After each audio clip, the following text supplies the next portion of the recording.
Marc Magliari has worked for Amtrak for more than 11 years as their media relations manager, and his duties range from crisis communications to event planning, delivering bad news and good news, while managing service interruptions and new service starts.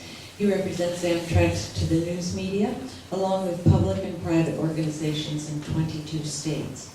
In addition to Amtrak, he's worked in print and broadcast news, winning awards for investigative reporting and managing radio and TV newsrooms in several Illinois markets. It's been my personal pleasure to work with Marc at the Great American Station Civic Conversations. Those are workshops that Amtrak gives to help communities along given routes learn how to save their train stations. Marc not only has a wonderful voice and a wonderful sense of humor, but Amtrak is particularly lucky to have his commitment and to have his jump to creativity. Situations come up for Amtrak that would scare all of us. But he's nonplussed, and he gets through them with this amazing aplomb. So please welcome Marc Magliari.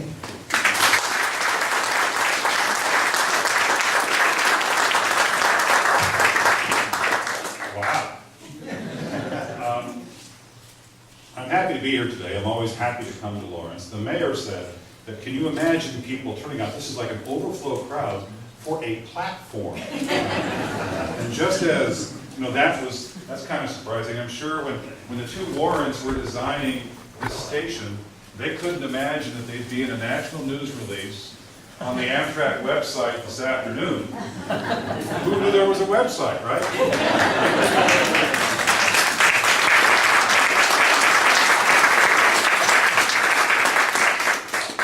I was born in 1957, shortly after this station. And I grew up in Dayton, Ohio. Anybody here, any Buckeyes here? Probably not a lot of Buckeye fans here. And then moved to Quincy, Illinois in 1970. And I have, as you heard, 22 states stretching from Montana to Alabama and from Ohio to New Mexico, where I'm responsible for dealing with the news media and events, good and bad, around that area. And when I told people about this, they already know I have a pretty unusual job in that I work for this corporation that was set up by Congress to take over this business from the other railroads because it didn't make money. That's already kind of weird. And then I tell people that I'm coming to Lawrence, Kansas today. Now, maybe I attract weird friends, but when I said Lawrence, Kansas, that sports activity and that certain institution or two here in town wasn't what they told me to check out when I was in Lawrence. They said, is there still a Kmart distribution center in Lawrence? and there is, right? And we're glad of that. I mean, I just bought a new condo in Chicago. I finally own property for the first time in my entire life. And I made certain that I spent a certain amount of that money at Sears and Kmart because I'm kind of an underdog supporter. And right now, Sears and Kmart are kind of underdogs. So I'm happy to help support the Lawrence economy, even from Chicago. In my career, as Carrie mentioned, I worked in broadcast news for more than 20 years. And this is not my first time in Lawrence. And I hope it's not my last either. We'll see how this turns out. But Lawrence has a special place in my heart, not just because of the Kmart distribution center, but when I worked in public radio in at the late 70s, early 80s, the fellow who wound up being the godfather of our first child wound up quitting his job where we were at Northern Illinois University and coming out here to KU, where he became the news director of KAMU. His name's Frank Seeley. He now works in Toledo. But if he wouldn't have come to here, the KU Medical Center and the expert doctors wouldn't have saved his life from leukemia. So this is a very special place to me, not just because of the trains, but because it helped save the life of a friend of mine. I'm not sure he would have had as good a medical treatment anywhere in the country as he had here in Greater Lawrence in Kansas City. Now, at Amtrak, we are celebrating an all-time record for ridership. 30.2 million passengers rode Amtrak trains in the 12 months ending at the end of September. And there's a lot of reasons for that. One of them is that we've put a lot of time and effort more recently into things like this, making the stations, as many places as we can, a better jumping off point or arrival point all around the country. Now, we have more than 500 places in these United States, in 46 of the 50 states, where we serve. So if you go to the Amtrak timetable, if you go on the Amtrak website, if you page around, there's more than 500 places where you can buy an Amtrak ticket. John Bishel, who's our district manager of stations, who can't be here today, is responsible for stations all the way from Hutchinson to St. Louis, and then St. Louis and Carbondale, up just south of Chicago, down to Memphis and Little Rock. That's his territory, where he has to supervise people and deal with building issues in all of that space. So John, of course, can't get to Lawrence as often as he would like, and certainly as often as we would like to have him here. And I know he regrets not being here today. But we do have Rich Saban, who's one of our conductors. You'll see him operating the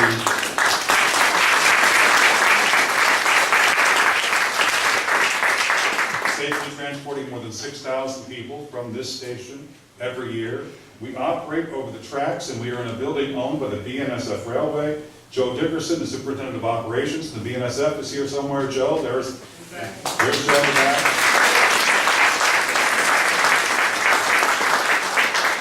And we thank the BNSF Railway for being such a great host for our trains.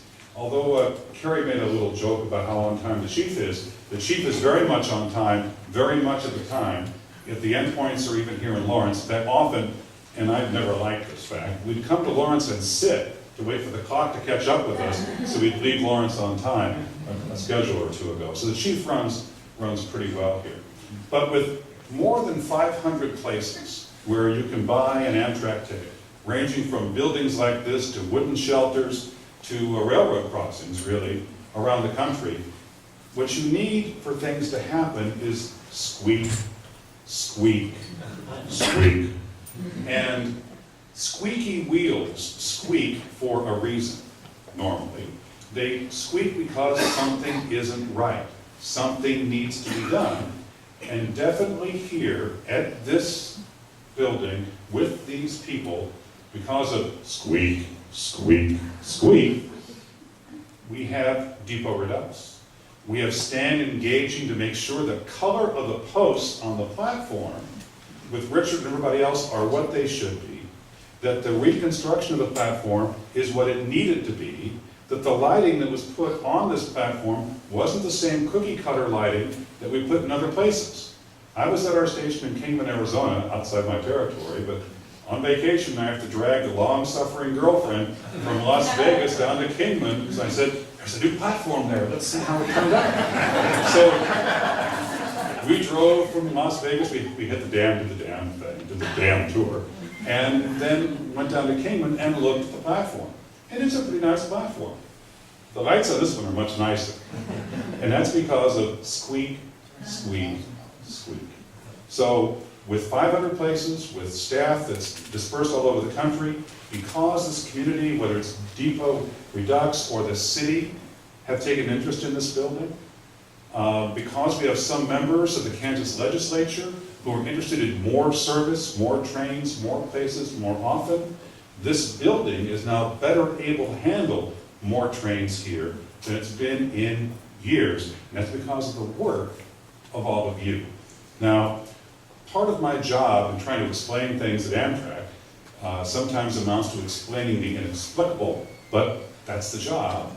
I've driven this route all the way down to Oklahoma City because one of the things that we're talking about is extending our train, the Heartland Flyer, up from Oklahoma City to Newton, making a hard right, and coming over here. If you go to Ark City, way at the other side of Kansas, you'll see a building built pretty much at the same time this one was, and pretty much by the same railroad. Now, I don't know if the Warrens had any pen to ink for the Ark City station, but that station would be very, very hard to convert back into a passenger station the way this one is today. It's been walled up, it's been boarded up, all these nice mid-century, is that aluminum, Stan? Yes. Aluminum windows have been covered with plywood. They turned it into office space because they lost their passenger train there in 1979. So they've not had any passenger train service in Arc City.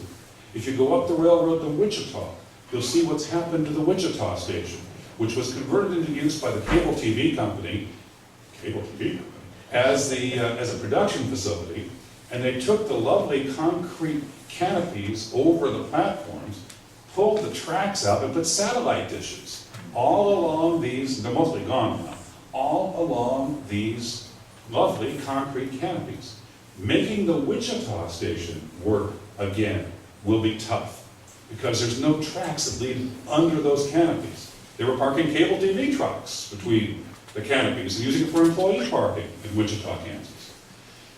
When you lose your service, whether it's in Wichita or in Montana or in Louisville or in Nashville or in Las Vegas, it is very, very, very hard to bring it back, because the costs of bringing it back get very, very high.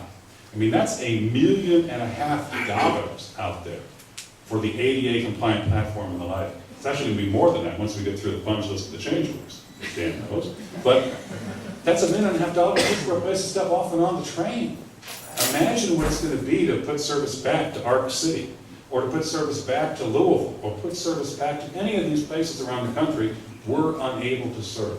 So, my message to you is, firstly, thank you for all the work you've done to put this station on the map because of the squeak, squeak, squeak, and because of the work of the city and our people and our contractors and the folks at Jacobs Engineering, who I don't think were able to make it today.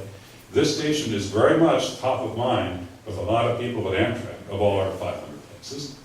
And keep in mind, we're going to go through an election, we're going to go through a congressional cycle, we're going to go through a legislative cycle here in Kansas and elsewhere in the country. Decisions about whether you have just one train each way every day, 0 trains each way every day, or more trains than what you have now, are largely made, not by Amtrak, but by the folks who fund us. Now, you guys who ride our trains are already paying about between 70 and 80% of the cost of providing the service. No other public transportation mode in the country has that kind of fare box recovery. But we still need additional funding to compete with the taxpayer-subsidized roads and the taxpayer-subsidized aviation system we have out there. So who you send to Topeka to represent you, whether it's the legislature or the governor's office, who you send to Washington to represent you, whether it's in Washington or at the Congress, makes a difference in what happens with your rail service, which is really how it's supposed to be, right? It's democracy. We vote for people, they tell us what they're going to do, we tell them what we want them to do, we figure out which one's closest to what it is we want, and we send them there. If you, and you hopefully get what you sent in terms of performance, and if not, you have 2 years or 4 years or 6 years to re-elect them or not. But if you want more service, we want to provide more service. We're working with Kansas and dozens of other states who want service. Some states are going to get it. I mean, we're going to add service in Michigan. That state's buying about 100 miles of railroad track the freight railroad doesn't want. And that railroad will be fixed up. We're already going 95, soon 110 in western Michigan. We'll be going faster and, more importantly, adding more trains. We're already doing 5 round trips a day between Chicago and St. Louis. That'll be 8 or 9 in the next 3 years. We're going to put Rockford and Dubuque, Iowa back on the railroad map. They've not been on the map since the early 80s. We're going to put the Quad Cities in Illinois, Rock Island and Moline and Bettendorf and Davenport back on the railroad map. They've not been on the map since the late 70s, because those states have decided those communities will be well served and better served by having more transportation connections and more ways to get people in and out for business, pleasure, school, work, healthcare by railroad than just putting all the money into ever wider highways that can't carry the same number of people as those 2 sets of rails can in an hour. So if you want more service, if you want us to have even more trains coming here, that is really not up to Amtrak, maybe not even up to the city of Lawrence, although the city's support has been noteworthy. It's really up to you, and who you send where. We'd like to think that 30 million passengers last year is just a starting point for more and more and more. And with your help, it'll be so. Thanks for having me here today.